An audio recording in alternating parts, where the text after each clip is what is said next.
Pinalaya ang minamahal.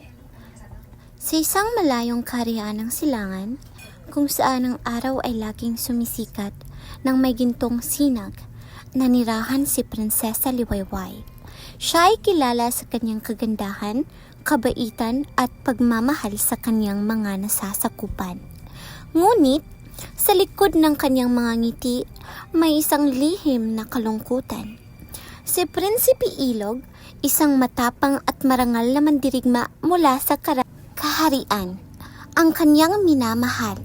Sila ay nagsumpaan ng pag-ibig sa isa't isa, sa ilalim ng puno ng sampagita, sa gisag ng kanilang wagas na pag-ibig. Ngunit, ang kanilang pagmamahalan ay hindi sinang-ayunan ng mga magulang ni Liwayway. Nais nilang ipakasal ang prinsesa sa isang makapangyarihang hari upang mapalakas ang kanilang kaharian.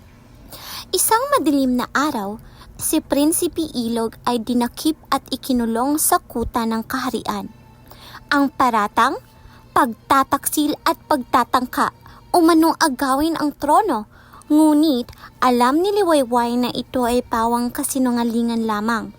Hindi pumayag si Liwayway na mawala ang kanyang minamahal.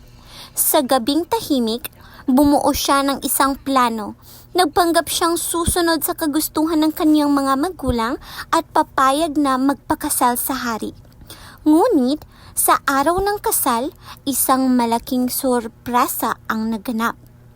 Sa halip na magsuot ng tradisyonal na barot saya, nagbihis siya ng kasuotang pandigma.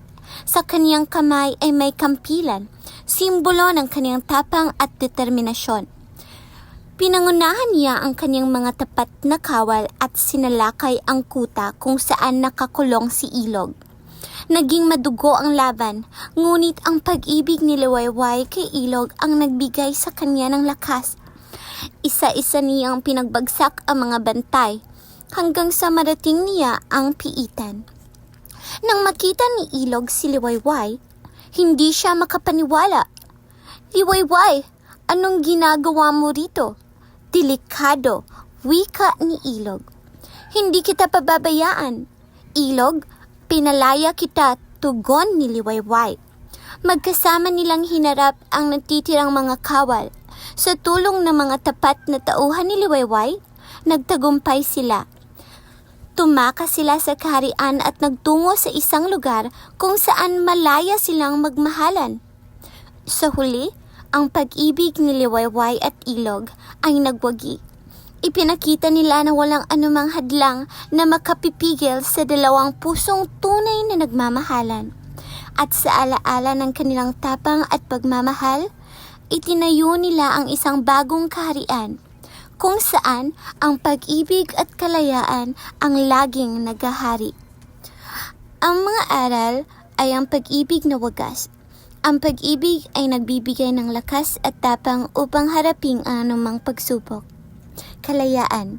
Ang kalayaan na pumili ng sariling kapalaran ay isang karapatan na dapat ipaglaban.